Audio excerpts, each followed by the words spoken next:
Have you ever felt like an avoidant was playing games with your emotions, giving you just enough attention to keep you hooked, then pulling away the moment you got close? You're not imagining it. Avoidants, whether they realize it or not, often engage in specific emotional patterns that can feel like elaborate games designed to keep you off balance, chasing, and never quite secure in where you stand. These games are so subtle, so perfectly crafted that you start wondering if you're losing your mind. You question your own perceptions, blame yourself for being too needy, and convince yourself that if you just play along better, you'll finally win their consistent love and attention. The cruel reality? Most avoidants don't even know they're playing games.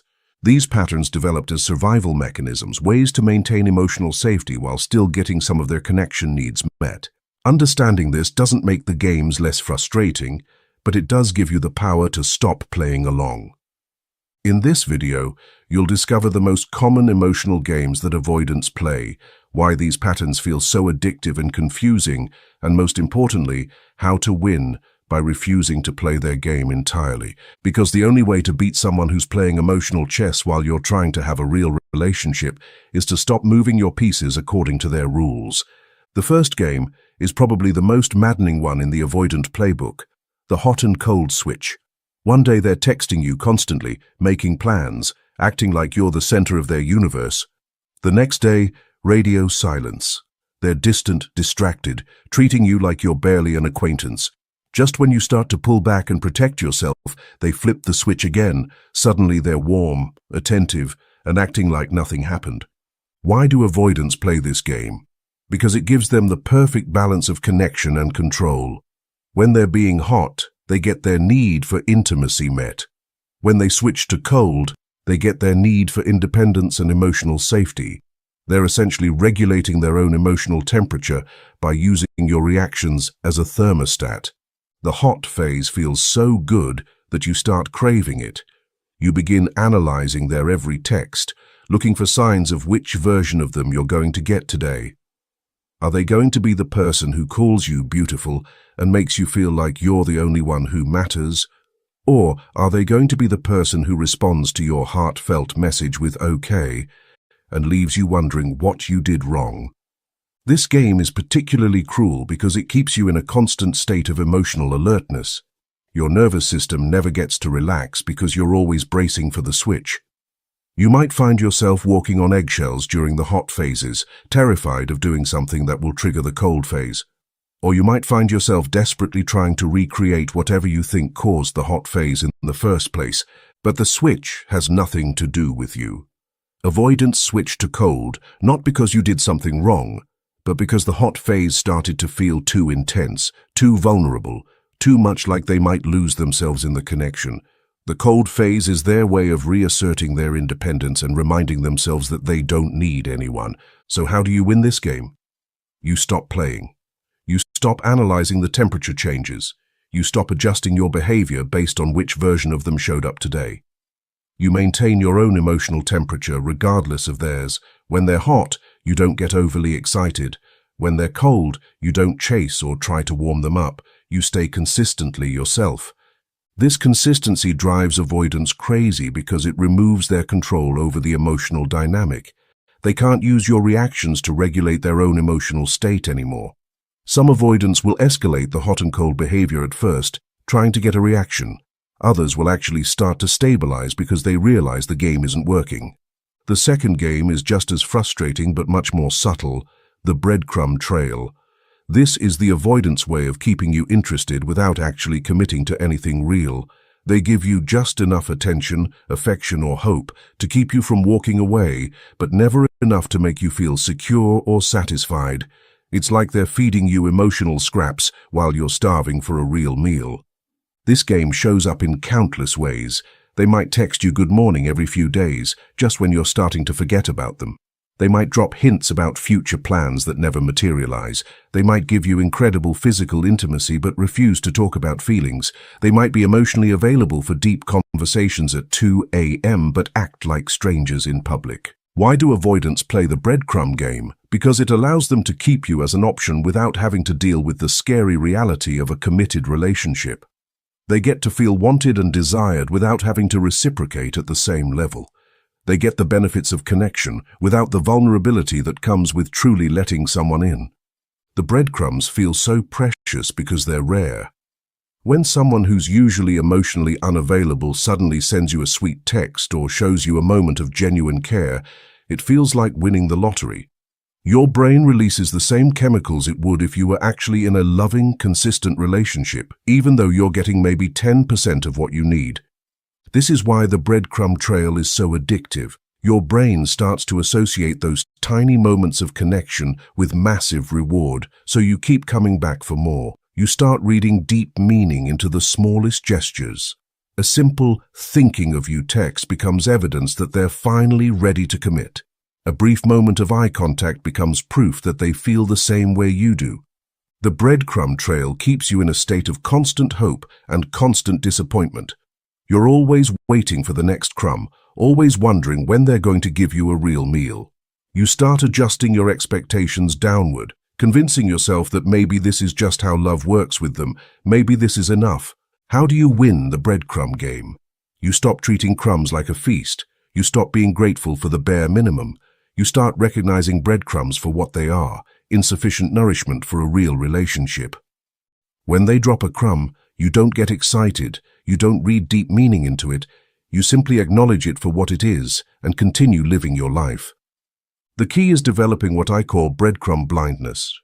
You become so focused on your own life, your own goals, your own emotional well-being, that their occasional crumbs don't even register as significant events. This forces them to either step up with real consistency or step out entirely. Moving on to the third game, which might be the most heartbreaking of all, the future fake. This is where avoidants paint beautiful pictures of what your relationship could become, what you could do together, how amazing things will be once they work through their issues or once the timing is right. They get you invested in a future that they have no intention of actually creating. The future fake shows up as conversations about moving in together someday, talks about meeting each other's families, discussions about trips you'll take or goals you'll pursue as a couple. They might even get specific, talking about the house you'll buy or the adventures you'll have. These conversations feel so real, so intimate, that you start planning your life around these imaginary futures. Why do avoidants engage in future faking? Because talking about the future feels safer than committing to the present. They can enjoy the intimacy of shared dreams without having to take any actual steps toward making those dreams reality. The future is abstract, hypothetical, and therefore not threatening to their independence. Future faking also serves another purpose. It keeps you hooked without them having to change anything about their current behavior. They can continue being emotionally unavailable today while promising emotional availability tomorrow. They can keep their walls up now while painting pictures of a future where those walls come down. The cruelest part of this game is how real these conversations feel. When an avoidant starts talking about your future together, it doesn't feel like manipulation. It feels like intimacy, like they're finally letting you into their inner world, like they're finally ready to commit. You start to believe that this is the breakthrough moment you've been waiting for. But then tomorrow comes, and nothing has changed. They're just as distant, just as unavailable, just as commitment-phobic as they were before the future fake conversation. When you try to reference the things they said about your future together, they either change the subject or act like those conversations never happened. How do you win against future faking? You focus on actions, not words. You stop being impressed by beautiful conversations about tomorrow and start paying attention to what's actually happening today. When they start talking about future plans, you listen politely but don't get emotionally invested. You might even say something like, "That sounds nice. Let's see what happens." The winning strategy is to live in the present moment. You make decisions based on how they're treating you right now, not on what they promise they'll do later. You stop putting your life on hold for hypothetical futures and start building the life you want with or without them. The fourth game is one of the most manipulative, even though avoidants usually don't realize they're doing it: the deflection dance. This happens whenever conversations start to get emotionally deep or when you try to address problems in the relationship. Instead of engaging with the topic, they deflect, distract, or completely change the subject. The deflection dance has many variations. They might suddenly remember something urgent they need to do. They might turn the conversation back to you and your issues. They might make a joke to lighten the mood. They might pick a fight about something completely unrelated. They might suddenly become physically affectionate to avoid emotional intimacy, or they might simply shut down and stop responding altogether. Why do avoidants deflect during important conversations? Because emotional depth feels dangerous to them.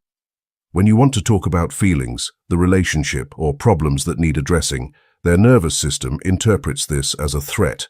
Their brain starts sending signals that they need to escape, and deflection is their escape route. The deflection dance is particularly frustrating because it prevents any real resolution or growth in the relationship. You can never address problems directly because they won't stay focused on the topic long enough to work through anything. Every attempt at deeper connection gets redirected or shut down. You start to feel like you're going crazy because you can never finish a conversation about anything important. You might find yourself getting more and more frustrated, raising your voice or becoming emotional, which then gives them ammunition to deflect even more. They can point to your emotional reaction as proof that you're being unreasonable or dramatic. The deflection dance also trains you to avoid bringing up important topics. You start to anticipate their deflection and decide it's not worth the hassle. You begin to settle for surface-level connection because anything deeper gets shot down. You essentially learn to participate in your own emotional starvation. How do you win against the deflection dance? You refuse to dance. When they deflect, you don't chase the new topic. You calmly bring the conversation back to the original point. You might say something like, "I notice we've moved away from what I wanted to discuss. Can we get back to that?" If they continue to deflect, you don't get frustrated or emotional. You simply end the conversation. You might say, "It seems like this isn't a good time to talk about this. Let me know when you're ready to have this conversation." Then you walk away. You don't pursue, you don't argue, you don't try to force them to engage. The key is showing them that deflection doesn't work anymore. If they want to have a relationship with you, they need to be willing to have real conversations. If they're not willing to do that, then you're not willing to pretend everything is fine. Finally, we come to the fifth and perhaps most damaging game, the silent treatment weapon. This is when avoidants use silence as a way to punish you, control the situation, or avoid dealing with conflict. They don't just need space to process. They deliberately withhold communication as a way to make you feel anxious, guilty, or desperate for their attention. The silent treatment weapon is different from healthy space-taking because of the intention behind it. Healthy space sounds like, "I need some time to think about this. Can we talk tomorrow?" The silent treatment weapon is just disappearing without explanation, refusing to respond to reasonable attempts at communication, or giving you the cold shoulder until you apologize for something you're not even sure you did wrong. This game is incredibly effective because silence creates a vacuum that your mind will fill with worst-case scenarios. You start wondering if they're done with you, if you said something terrible, if they're talking to someone else instead. The silence becomes louder than any argument could ever be. Why do avoidants use silent treatment as a weapon? Because it gives them ultimate control over the emotional dynamic. They get to decide when communication resumes, under what conditions, and whether you've suffered enough for whatever transgression they believe you committed. It's a power play that puts them in the driver's seat of the relationship. The silent treatment also serves another purpose for avoidance. It avoids the messy reality of working through conflict. Instead of having to communicate their feelings, address problems, or find solutions together, they can just withdraw until either the problem goes away or you give up trying to address it. This game is particularly cruel because it attacks your fundamental need for connection and communication.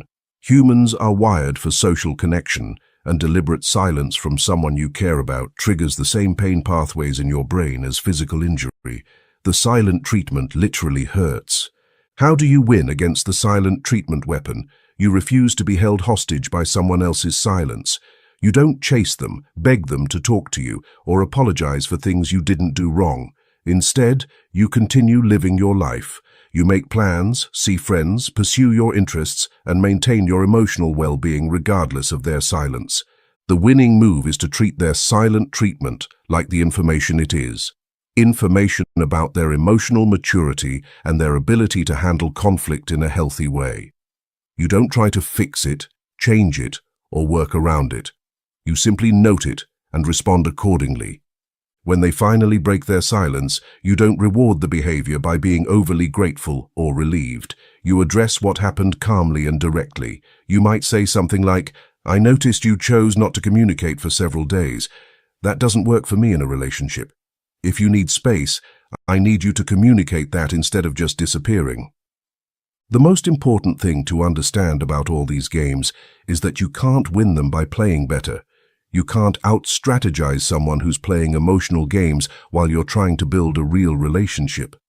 The only winning move is not to play. When you stop participating in these games, one of two things will happen. Either the avoidant will escalate their game-playing behavior in an attempt to regain control, or they'll actually start to engage in healthier patterns because the games no longer work. If they escalate, that gives you valuable information about their intentions and their capacity for growth. If someone's response to you setting boundaries is to become more manipulative, that tells you everything you need to know about whether this relationship is worth your investment. If they start to engage more healthily, that's also valuable information. It tells you that their game playing was more about unconscious patterns than intentional manipulation. It suggests that they might be capable of growth and change if they feel safe enough to drop their defenses. The key to winning without playing is developing what I call emotional independence. This means your emotional well-being doesn't depend on their games, their attention, or their validation. You maintain your own emotional stability regardless of what they're doing or not doing. Emotional independence also means making decisions based on your own needs and values rather than trying to manage their emotions or reactions. You stop walking on eggshells, stop trying to figure out their games, and stop adjusting your behavior to get better results from them. When you achieve emotional independence, their games lose their power over you. The hot and cold switch doesn't affect your temperature. The breadcrumbs don't satisfy your hunger because you're feeding yourself. The future fakes don't hook you because you're focused on the present. The deflection dance doesn't frustrate you because you're not trying to force intimacy. The silent treatment doesn't control you because your worth isn't dependent on their communication. This doesn't mean you become cold or indifferent. It means you become secure in yourself and clear about what you will and won't accept in a relationship. You can still love them, care about them, and hope for their growth while refusing to participate in dynamics that diminish your well-being. The beautiful thing about refusing to play these games is that it often forces the avoidant to confront their own patterns. When their usual strategies don't work anymore, they have to decide whether they want to develop new, healthier ways of connecting or whether they want to find someone else to play games with. Either way, you win. You either get a partner who's willing to grow and engage authentically, or you free yourself from a dynamic that was draining your emotional resources and preventing you from finding real love. What many people don't realize is that these games often become more intense before they stop working entirely. When an avoidant realizes their usual patterns aren't getting the desired response, they might temporarily escalate their behavior. The hot and cold switches might become more extreme, the breadcrumbs might become even scarcer, the future faking might become more elaborate, the deflection might become more aggressive, and the silent treatment might last longer. This escalation is actually a good sign. It means your new approach is working. But it's also the most challenging part of breaking free from these patterns because it requires you to stay strong when their behavior is at its most confusing and hurtful. Many people cave during this escalation phase and go back to playing the games, which only reinforces the avoidant's belief that these strategies are effective. Remember, you deserve a relationship where love doesn't feel like a game you have to win. You deserve consistency, authenticity, and emotional availability. You deserve someone who chooses you clearly and communicates openly rather than keeping you guessing about where you stand. The games avoidance play might feel familiar if you grew up in a household where love was conditional or inconsistent, but familiarity doesn't mean healthy. Just because you know how to navigate these games doesn't mean you should have to. Breaking free from these patterns requires courage because it means risking the loss of someone you care about. But it also opens up the possibility of finding something real, something nourishing, something that doesn't require you to be a master strategist just to feel loved. Have you found yourself caught up in any of these emotional games with an avoidant partner? Have you tried to win by playing better, only to realize the game itself was the problem? Share in the comments which of these games feels most familiar, and what happened when you tried to stop playing along. If this helped you recognize that the only way to win these games is to refuse to play them, like this video and subscribe for more insights into building relationships based on authenticity rather than strategy. Thanks for watching.